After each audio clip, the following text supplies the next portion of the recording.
आपका हमारे YouTube channel Champaran coaching centre में। आज हम लोग को पढ़ना है भारतीय अर्थव्यवस्था की संरचना तथा इसके साथ साथ समझेंगे कि अर्थव्यवस्था की संरचना क्या होती है। तो सबसे पहले आप समझिए कि अर्थव्यवस्था आखिर होता क्या है। तो अर्थव्यवस्था जो है, इसके पहले वाले वीडियो में हम पढ़ाए थे बहुत ही डिटेल से कि अर्थव्यवस्था का परिचय क्या था और इसके साथ साथ अर्थव्यवस्था का अर्थ क्या होता है।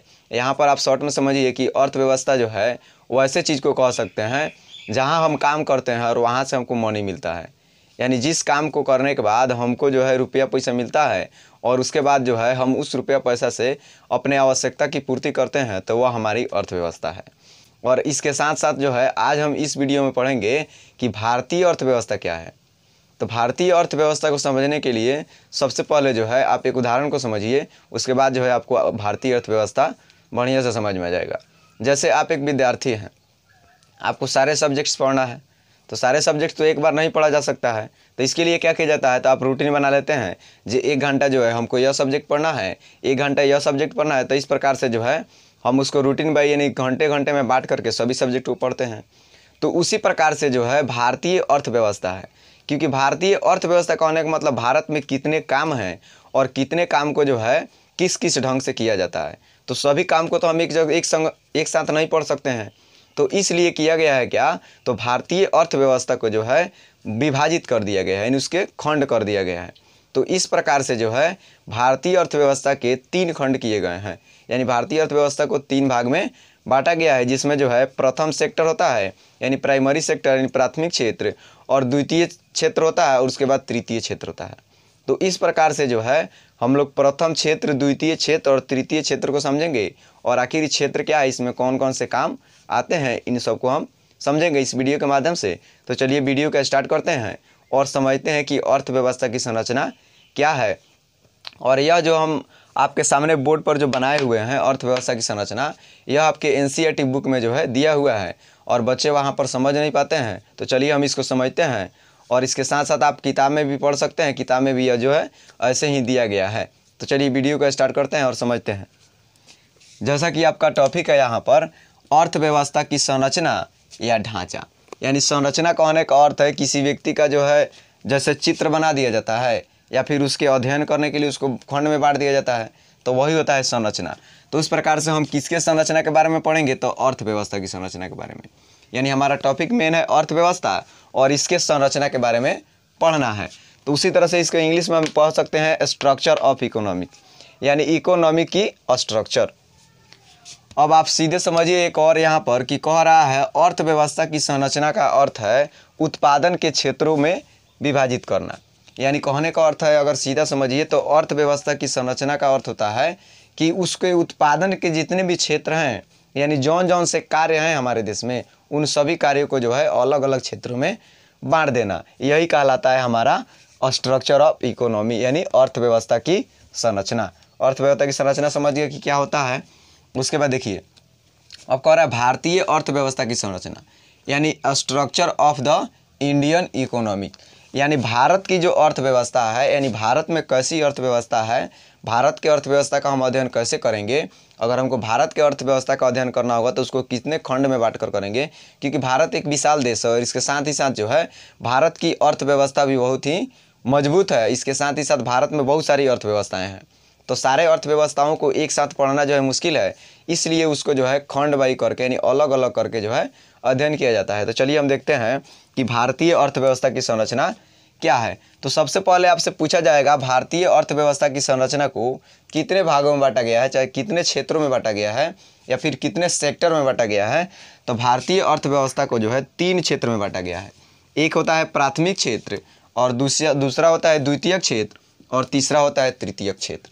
तो इस प्रकार से जो है आपसे पूछा जाएगा कि प्राथमिक क्षेत्र में कौन कौन से कार्य आते हैं, क्योंकि अर्थव्यवस्था का सीधा अर्थ होता है काम, कौन कौन सा काम है। तो उस प्रकार से प्राथमिक क्षेत्र में आपको काम सबसे पहले आता है कृषि, उसके बाद पशुपालन, उसके बाद वन यानी जंगल, उसके बाद जो है मछली पालन।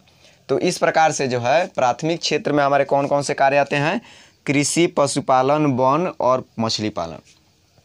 तो यहाँ से आपको ऑब्जेक्टिव एग्जाम में पूछा जा सकता है कि प्राथमिक क्षेत्र में को जो है प्राथमिक क्षेत्र के अंतर्गत कौन कौन से कार्य आते हैं। तो आपको याद रखना होगा प्राथमिक क्षेत्र में कृषि आता है, पशुपालन आता है, वन और मछली पालन। या फिर दूसरे टाइप से क्वेश्चन पूछा जाएगा, कहा जाएगा कि मछली पालन जो है किस क्षेत्र में आता है। तो इस तरह से आप याद रखिएगा, मछली पालन जो है वो प्राथमिक क्षेत्र में आता है। उसी प्रकार से पूछा जाएगा कृषि जो है किस क्षेत्र में आता है, चाहे किस सेक्टर में आता है, तो वह भी प्राथमिक क्षेत्र में ही आता है। इसके साथ साथ पशुपालन किस क्षेत्र में आता है, तो वह भी प्राथमिक क्षेत्र में होगा। इसके बाद हमारा द्वितीयक क्षेत्र है, तो द्वितीयक क्षेत्र के अंतर्गत जो है उद्योग आता है। सबसे पहला द्वितीयक क्षेत्र के अंदर आएगा उद्योग, और उसके बाद आएगा निर्माण, यानी निर्माण कहने का अर्थ है कोई घर बनाना, जैसे कोई निर्माण कार्य करना, कुछ बनाना, वस्तु बना करके उसको बेचना। उसके बाद है द्वितीयक क्षेत्र के अंतर्गत आता है गैस एवं बिजली। तो आपको यह जो है याद रखना है कि द्वितीयक क्षेत्र के अंदर ही गैस और बिजली आते हैं। जैसे आपके एग्जाम में क्वेश्चन पूछ दिया जाए कि गैस एवं बिजली किस क्षेत्र के अंतर्गत आते हैं, तो आपको बताना होगा कि द्वितीयक क्षेत्र के अंतर्गत आते हैं। इसके बाद पूछा जाए निर्माण कार्य, निर्माण कार्य किस क्षेत्र के अंतर्गत आते हैं, तो द्वितीय क्षेत्र के अंतर्गत। उसी प्रकार से उद्योग किस क्षेत्र के अंतर्गत आते हैं, तो द्वितीय क्षेत्र के अंतर्गत। तो इस तरह से एक और आप क्वेश्चन यहाँ पर याद कर सकते हैं, प्राथमिक क्षेत्र को कृषि क्षेत्र कहा जाता है। प्राथमिक क्षेत्र को क्या कहा जाता है, कृषि क्षेत्र। अब देखिए प्राथमिक क्षेत्र को कृषि क्षेत्र क्यों कहा जाता है, तो प्राथमिक क्षेत्र में जो है काम तो बहुत है, जैसे कृषि है, पशुपालन है, वन है, मछली पालन है, लेकिन सबसे इम्पोर्टेंट यहाँ पर क्या हो रहा है, कृषि हो रहा है। क्योंकि कृषि जो है हमारे देश में सबसे अधिक होता है और हमारा देश जो है कृषि प्रधान देश है, तो इसलिए जो है हमारा प्राथमिक क्षेत्र जो है इसका दूसरा नाम क्या हो जाएगा, कृषि क्षेत्र। यानी प्राथमिक क्षेत्र का दूसरा नाम क्या हो जाएगा, कृषि क्षेत्र। आप याद रखिएगा, आपसे एग्जाम में पूछ दिया जाएगा कि कृषि क्षेत्र को क्या कहते हैं, तो प्राथमिक क्षेत्र, और प्राथमिक क्षेत्र को क्या कहते हैं, तब कृषि क्षेत्र। उसी प्रकार से द्वितीयक क्षेत्र जो होता है इसमें सबसे अधिक इम्पोर्टेंस जो है उद्योग का होता है। इसमें सबसे अधिक इम्पोर्टेंस किसका होगा, उद्योग का होगा। इसलिए द्वितीयक क्षेत्र को जो है औद्योगिक क्षेत्र कहा जाता है, औद्योगिक क्षेत्र कहा जाता है। तो आप यहाँ से याद रखिएगा कि द्वितीयक क्षेत्र को क्या कहा जाता है, औद्योगिक क्षेत्र। द्वितीयक क्षेत्र में आप समझ गए कौन कौन आएगा। द्वितीयक क्षेत्र में सबसे पहले उद्योग आएगा, उसके बाद निर्माण कार्य, उसके बाद गैस एवं बिजली। और इसके बाद देखिए उद्योग को सबसे पहले, उद्योग जो होता है यह 4 प्रकार का होता है। तो उद्योग को सबसे पहले समझिए कौन कौन प्रकार का होगा। सबसे पहला इसमें दिया है कुटीर उद्योग। तो कुटीर उद्योग कहने का अर्थ होता है जैसे कोई छोटा उद्योग जिसको निर्माण हम घर में बैठे ही कर सकते हैं, या फिर घर के स्त्री या घर के पुरुष या घर के बच्चे भी कर सकते हैं। तो वैसा कार्य जो छोटे स्तर पर होता है, छोटे स्तर पर, तो उसे ही कुटीर उद्योग कहा जाता है, यानी छोटा उद्योग, अपना उद्योग। उसी प्रकार से दूसरा है हमारा लघु उद्योग। लघु यानी कुछ बड़ा उद्योग, जिसमें जो है 20 से 25 लोग काम करते हो आपके उद्योग में, तो वह लघु उद्योग में आ जाएगा। उसके बाद मध्यम उद्योग, तो मध्यम उद्योग यानी उससे और बड़ा थोड़ा होना चाहिए, यानी लघु उद्योग से थोड़ा और बड़ा हो रहा है उद्योग, जिसमें जो है आप थोड़ा और ज़्यादा पैसा कमा रहे हैं, तो वह आपका मध्यम उद्योग हो जाएगा। और सबसे लास्ट है बड़े उद्योग, यानी बड़े उद्योग में जो है आपको अधिक लोगों को खटाना होगा, यानी उसमें अधिक लोग कमाएंगे और इसके साथ साथ आपको मुनाफा भी अधिक होगा। तो इस प्रकार से आप समझ गए कि उद्योग जो होता है 4 प्रकार का होता है। सबसे पहला होगा कुटीर उद्योग, दूसरा होगा लघु उद्योग, और तीसरा होगा मध्यम उद्योग, और चौथा होगा बड़े उद्योग।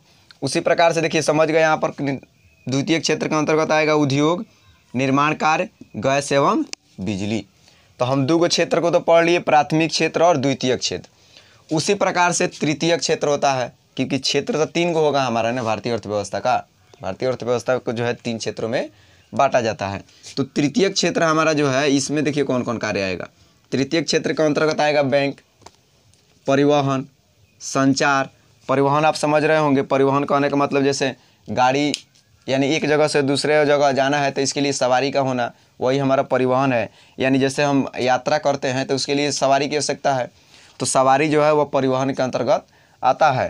और उसके बाद संचार, संचार कहने का मतलब जैसे कोई भी हमको न्यूज़ जो है एकदम जल्दी मिल जाता है, कहाँ क्या हो रहा है उसको हम देख लेते हैं न्यूज़ के माध्यम से बैठे बैठे, तो वह हमारा संचार है।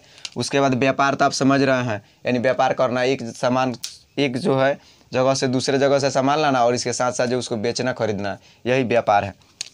उसके बाद अन्य सेवाएं, यानी इसके अलावा जो है जितनी भी सेवाएं हैं वह जो है किसके अंतर्गत आ जाएंगी, तृतीय क्षेत्र के अंतर्गत। तो हम समझ गए। तो सबसे पहले आप समझिए यहाँ पर तृतीय क्षेत्र में जितने भी कार्य हैं ये सभी हमको सेवा प्रदान करते हैं। सेवा प्रदान कहने का अर्थ है बैंक जो है हमको लोन देता है, इसके साथ साथ जो है हमको पैसे की आवश्यकता है तो हम बैंक में जाते हैं, और इस प्रकार से बैंक एक तरह से समझिए तो हमको सेवा प्रदान कर रहा है। परिवहन भी हमको सेवा प्रदान कर रहा है। जैसे अगर हम कहीं पैदल जाएं तो पैदल जाने में जो है हमको बहुत कष्ट होगा और इसके साथ साथ जाने में टाइम भी बहुत खर्च होगा। तो इस प्रकार से जब गाड़ी से जाएंगे माध्यम से तो हमको जो है जल्दी पहुँच जाएंगे। तो इस प्रकार से जो है परिवहन भी हमारे लिए क्या है, एक सेवा का कार्य कर रहा है। उसी प्रकार संचार, उसी प्रकार व्यापार तथा अन्य सेवाएं। तो इस तरह से हमको निष्कर्ष यह निकला कि तृतीयक क्षेत्र जो है इसका दूसरा नाम क्या हो जाएगा, तो इसका दूसरा नाम हो जाएगा सेवा क्षेत्र। तृतीयक क्षेत्र का दूसरा नाम क्या हो जाएगा, सेवा क्षेत्र। तो आपसे पूछा जाएगा क्वेश्चन, यह एग्जाम में पूछा भी जाता है कि प्राथमिक क्षेत्र का दूसरा नाम क्या है, तो कृषि क्षेत्र। द्वितीयक क्षेत्र का दूसरा नाम क्या है, तो औद्योगिक क्षेत्र। तृतीयक क्षेत्र का दूसरा नाम क्या है, तब सेवा क्षेत्र। समझ गए। अब चलिए, अब यह जो था हमारा स्ट्रक्चर के माध्यम से था, अब यहाँ पर परिभाषा के माध्यम से इस तीनों क्षेत्र को जो है लिख दिया गया है। तो चलिए जैसे हम पढ़ते हैं, यहाँ पर लिख दिया गया प्रथम में प्राथमिक क्षेत्र। तो प्राथमिक क्षेत्र को कृषि क्षेत्र भी कहते हैं, जैसा कि हम पहले बता दिए हैं, प्राथमिक क्षेत्र को कृषि क्षेत्र कहते हैं। और इसके अंतर्गत कृषि, पशुपालन, मछली पालन, जंगलों से वस्तुओं को प्राप्त करना इत्यादि कार्य आते हैं। यानी आपको प्राथमिक क्षेत्र का अंतर्गत समझना है कि इसमें आएगा कृषि, पशुपालन, मछली पालन, जंगलों से वस्तुओं को प्राप्त करना, जो कि यहाँ पर हम बता दिए हैं। बस यहाँ पर बात यही है कि यहाँ सब्जेक्टिव के माध्यम से हो गया है। अगर आपके एग्जाम में या फिर किताब के लास्ट में क्वेश्चन दिया हुआ है कि प्राथमिक क्षेत्र, द्वितीयक क्षेत्र या तृतीयक क्षेत्र किसे कहते हैं, तो उसको यहाँ परिभाषा के माध्यम से आप लिख सकते हैं। उसी प्रकार द्वितीयक क्षेत्र को देखिए, कह रहा है द्वितीयक क्षेत्र को औद्योगिक क्षेत्र कहते हैं। आप यहाँ पर पढ़ चुके हैं, द्वितीयक क्षेत्र को औद्योगिक क्षेत्र कहते हैं। क्यों, तो इसमें उद्योगों का जो है सबसे अधिक इम्पोर्टेंस है। उस प्रकार कहते हैं इसके अंतर्गत खनिज व्यवसाय। खनिज व्यवसाय कहने का मतलब कोई उद्योग कर रहे हैं तो उसमें खनिज का भी उद्योग हो सकता है, जैसे लोहा हो गया, तांबा हो गया, इस प्रकार से बहुत सारे खनिज है। तो इनका व्यवसाय आप कर रहे हैं तो आप किस क्षेत्र में आएंगे, द्वितीयक क्षेत्र में आएंगे। उसी प्रकार से निर्माण कार्य, यानी कोई निर्माण का कार्य कर रहे हैं, समझ गए। उसके बाद जन उपयोगी सेवाएं, यानी जन उपयोगी कहने का मतलब समझिए, यानी जो सेवाएं लोगों के लिए उपयोगी हो, जैसे बैंक हो गया, परिवहन हो गया, जैसे जो है बिजली हो गया, गैस हो गया, यह हमारे उपयोग के लिए जो है बहुत ही इंपॉर्टेंट वस्तुएं हैं। और यह हमको जो है क्या देती हैं, एक प्रकार से जो है हमें सहायता प्रदान करती है, और यह हमारे उपयोग के लिए सबसे ज़्यादा इंपॉर्टेंट चीज़ है। इसलिए जो है गैस एवं बिजली इसमें आ जाएंगे जन उपयोगी सेवाएं में। जैसे यहाँ पर दे दिया गया है जन उपयोगी सेवाएं, जैसे गैस और बिजली, यानी गैस और बिजली जो दो सेवा है वह जन उपयोगी सेवा के अंतर्गत आता है, आदि के उत्पादन आते हैं। इस प्रकार से जो है द्वितीयक क्षेत्र के अंतर्गत हम समझ गए कि इसको द्वितीयक क्षेत्र को क्या कहेंगे, औद्योगिक क्षेत्र। और इसमें खनिज व्यवसाय, निर्माण कार्य, जन उपयोगी सेवाएं और इसके साथ साथ गैस और बिजली इतना आते हैं। उसी प्रकार से तृतीयक क्षेत्र को समझिए, तृतीयक क्षेत्र को जो है सेवा क्षेत्र भी कहते हैं। यानी आपसे पूछा जाएगा तृतीयक क्षेत्र को क्या कहते हैं, कौन सा क्षेत्र कहते हैं, तो तृतीयक क्षेत्र को सेवा क्षेत्र कहते हैं, जो यहाँ पर हम बता दिए हैं। अब उसके बाद कह रहे हैं इसके अंतर्गत बैंक एवं बीमा, यानी बैंक एवं बीमा, परिवहन, संचार एवं व्यापार आदि क्रियाएं सम्मिलित होती हैं। तो जैसा कि यहाँ ऊपर आपको लिख दिया गया है उसी को यहाँ पर जो है भाषा में बता दिया गया है। तो आज जो है हम लोग पढ़ लिए कि अर्थव्यवस्था की संरचना, यानी भारतीय अर्थव्यवस्था की संरचना कितनी है, तो भारतीय अर्थव्यवस्था की 3 संरचना के बारे में पढ़ लिए। अगर आपको वीडियो अच्छा लगा हो तो वीडियो को लाइक कीजिएगा और इसके साथ साथ चैनल को सब्सक्राइब जरूर कर दीजिएगा। चलते हैं अगले वीडियो में मिलेंगे। आज के लिए इतना ही। जय हिंद।